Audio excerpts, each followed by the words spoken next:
Salut la compagnie! Pâtes ou pizza? PQ ou sopalin? McDo ou Burger King?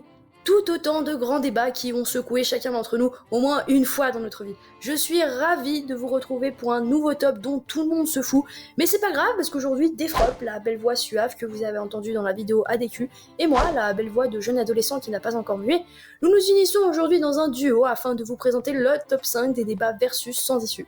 Voilà, donc on commence et je laisse la parole à Defrop. Deux frappes, deux frappes, merci.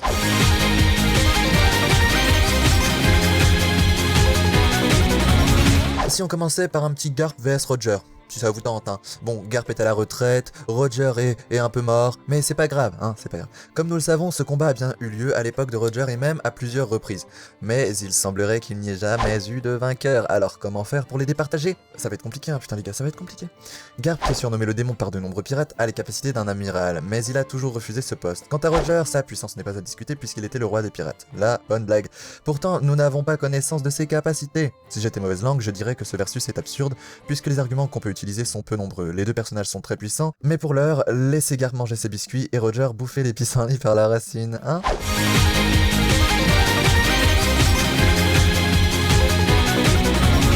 Comme on est bien parti, enchaînons avec Roger vs Barbe Blanche, po. Bah forcément, il fallait bien qu'on en parle de ces deux-là. Ça fait sans doute des années que les fans s'envoient des fions sur cette question sans pour autant la résoudre. On sait que Roger et Barbe Blanche étaient au coude à coude et ils se sont affrontés à de nombreuses occasions. Le Seigneur des Pirates considérait même son vieil ennemi comme digne de retrouver le One Piece. Il est impossible de déterminer un gagnant puisque nous ne connaissons pas les pouvoirs de Roger et puis de toute manière, il semblerait qu'Oda tienne à faire planer ce doute éternellement. Cimer Albertamer. Comme tu dis, Cimer. Mais passons aux choses sérieuses, les gars.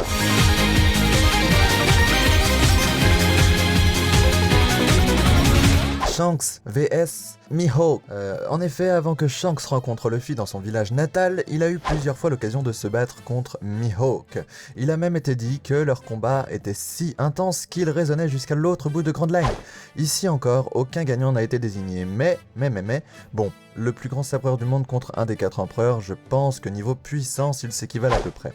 Enfin, vous me direz, ce versus n'a plus lieu d'être puisque Shanks est manchot, par conséquent Mihawk a perdu tout intérêt en ce combat. Ah dommage, dommage, mais passons à la suite.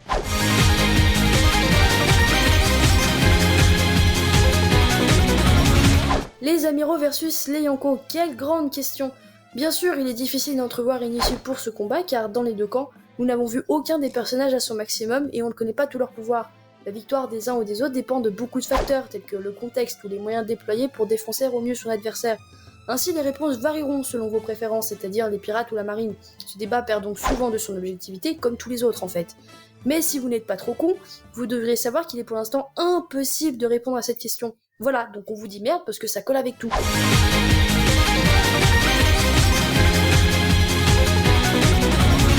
Alerte versus foireux, veuillez vous diriger calmement vers les issues de secours. Peut-être l'avez-vous vu venir de très loin, mais c'est normal. Ce versus oppose deux membres de l'équipage, un blond et un verdoyant, on va dire. Comme c'est du lourd, on va tenter de gérer les choses de manière simple et débile. Imaginons ce versus après l'ellipse. Sanji et Zoro ont tous les deux le fluide offensif et perceptif. Sur ce point, ils sont égaux, vous aurez beau dire.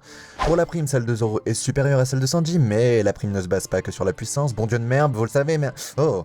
Enfin, ce n'est pas parce que Zoro est considéré comme le second de l'équipage qu'il est plus puissant que Sanji, hein. Déjà, leur style de combat est différent. Sanji utilise une partie de son corps, et je parle des jambes, hein, bande de lubriques, et Zoro utilise des katanas, hein, des sabres. L'un tranche, l'autre frappe, l'un est plus malin que l'autre. Enfin, pourquoi Zoro serait plus puissant? Parce qu'il a battu des ennemis plus puissants?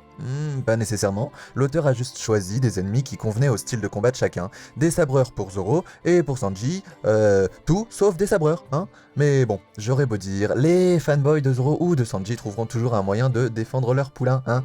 Donc sans rancune les gars. C'est fini, ça vous a plu? Non? Ah mais oui, non mais on s'excuse, on n'a pas parlé de tous ces débats sur Zoro et ses duels, il y en a beaucoup trop pour faire une seule vidéo, et on demande donc à tous les rageux de bien vouloir la boucler sous peine de se faire hackifier la gueule, ok?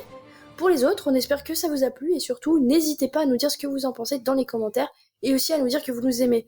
D'ailleurs, en parlant d'amour, n'oubliez pas de cliquer sur le bouton j'aime, de vous abonner, tout ça, bref, vous connaissez la musique. Merci de votre attention, et à bientôt. こまで来たぜ俺たちは行くえ誰も